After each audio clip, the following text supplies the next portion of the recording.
his hand with his weapon, and it falls. I'm not, just because it really does look good, and that side can hold up much better, which is absolutely amazing. Hey guys, welcome back to the YKB, Why Keep the Box Collecting, where we immediately destroy the value of our figures and free them for their plastic and cardboard prisons. I got you something nice today. It is McFarlane's 7 Deadly Sins Escanor.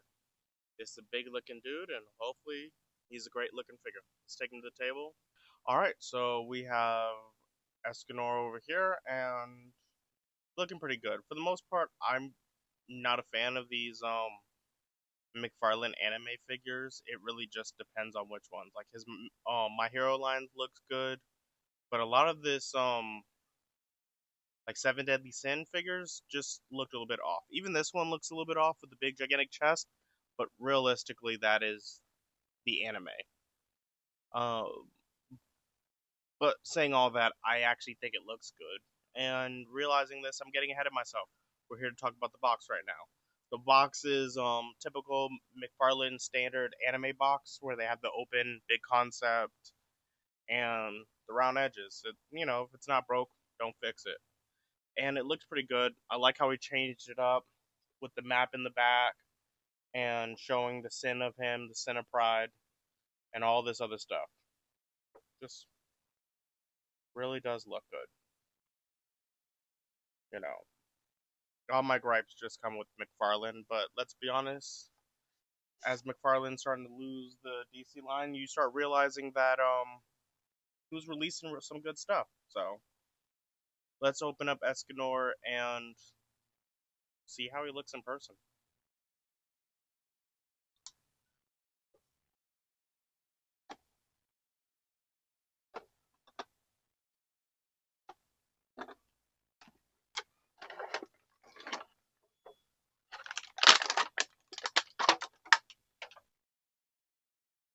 I like something like this where it has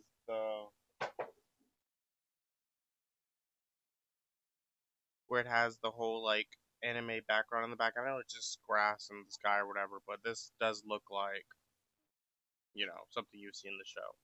Maybe when they did that tournament arc thing, but absolutely looks good. All right, let's see. Look at the stand. 7 Deadly Sins looks good. All right, let's bring Escanor out here and see how he looks. And I think he looks pretty good. Let's get a little closer. I'm really liking this. I'm liking the colors, the green, the red pants. It really does just look like the character came straight off of the page or the anime for most people. The tattoo looks good. I thought it was a little smaller, but no, it's properly sized. The knees look good. The elbows are discolored, so that's an issue, but yeah, I think the tattoo might be maybe a slightly smaller. I don't know. It's probably properly sized. I'll have to look at it later. But enough said. Let's go look at the accessories.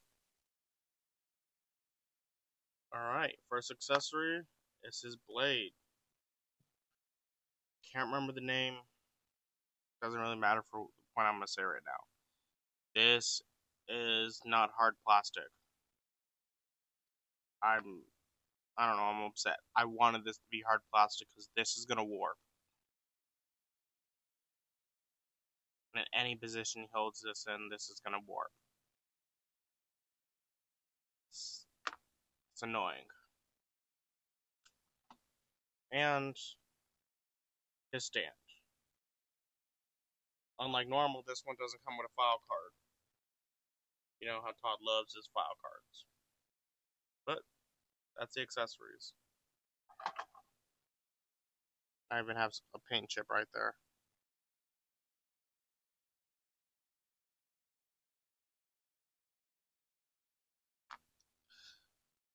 Let's go back to the figure. There we go, we got Escanor right here. And I think Todd did a pretty good job. Looks like the character.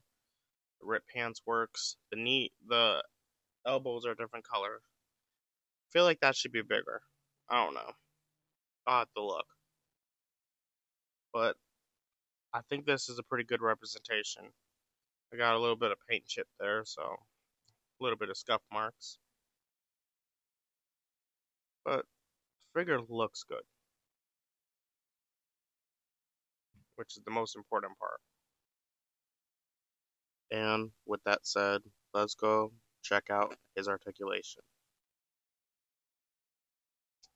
Let's take him off this real quick.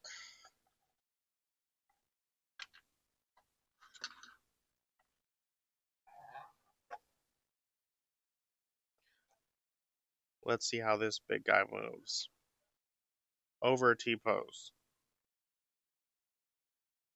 Really no core movement at all. It's a ball joint, but there ain't no moving. This can move all the way around. Double jointed. Wrist is a standard ball joint with ratchets. No, nothing special. Bicep swivel. Works. He can go back that far. He can go forward that far. He's not doing any crunches, that's for sure. His head can spin and it can pivot, but it really just doesn't get much motion at all. Pretty stiff. Legs, he can kick up that high, get stuck with the pant leg, and can't do a split. Todd used a much harder material for this, which makes it look nicer, but it does hinder a lot of the articulation. Double jointed. Ankle rocker, which is standard, but the pants block a lot of this. If you can look real close, it's hindered a lot. There's toe hinge, and same goes with the leg turning. It gets hindered a lot by the pants. So, when standing up straight, you even have to put him at an angle so that he can stand up with no problem. You look there, I have him, his knees bent, not straight. So, for articulation, he's kind of and for, just, I guess they went for a look, which works, but actual usage, it's a lot of hindrance. I feel like these pants should have been pushed up a little bit more so you can get motion out of them, but, it at least looks like the character. Alright, so let's have him in his hand with his weapon, and it falls. So his joint's not the strongest, even his wrist falls pretty easily. You can stay forward, but if I push it back, it turns.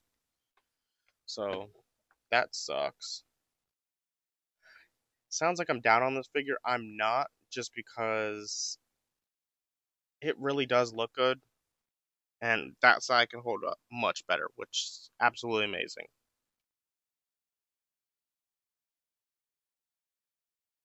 And just look at him with his weapon. It it very much looks absolutely amazing. Just there's little things here and there that are definite problems that I'm kind of like about, but for him and his weapon, it absolutely works. Alright, now that we have him all posed up, let's see how tall he is. He is definitely 8.5 inches tall, which is fine. From shoulder to shoulder, which I'm not going to move, which is kind of cheating, but he's about 3 inches thick. So, he a pretty big boy. Since Escanor is a big boy, let's scale him up. Let's see how he's going to fit with the other characters in your collection. There's a NECA turtle. There's a McFarlane Spawn.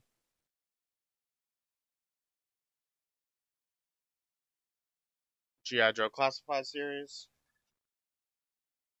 Marvel Legends.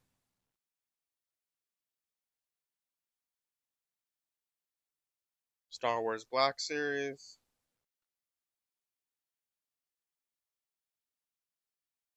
SH Figure Arts.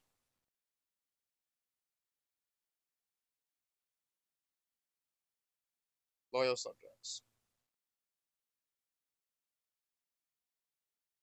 And just look at it already. The axe is bending already, and it's only been there for about 2 minutes now in this position. Kind of sucks. This is the pose I was gonna have him in, so I got to figure out another pose so that the weapon doesn't warp even worse. So what can I say about Escanor over here? I think it's an amazing figure. I'm pretty happy this hand works. That sucks that this one doesn't. But, you know, articulation is a hindrance. Which kind of sucks. I think this needs to be bigger. I still haven't looked it up yet. I'm gonna put it up on screen now. A picture of it. You know, hopefully it matches. But I've always thought it was bigger. But this figure definitely shines in places. Like it definitely has the look. The articulation's terrible because he really doesn't move that much. It's really just kind of a posable statue, but it has more than enough articulation. And so I picked him up with like two thoughts. Either A, I was going to use him as a seven deadly sins, to just stick him on my shelf with my other anime characters. I don't have any other seven deadly sins, just him. Or B, I was gonna remove his head and make him like a soldier or a monster guy, which I could still do. He definitely looks deformed enough. If I throw, I don't know, an army head on there, GI Joe head on it, I think it can very much look like a steroid monster dude. But the figure itself looks pretty good. Articulation's passable, and I don't know. You get this figure, I would even say at retail price, you wouldn't be upset. So for more reviews like this, come back to the YKB. Like, share, subscribe, and I'm out. Just like his power, it is hot out here, so let me go back inside.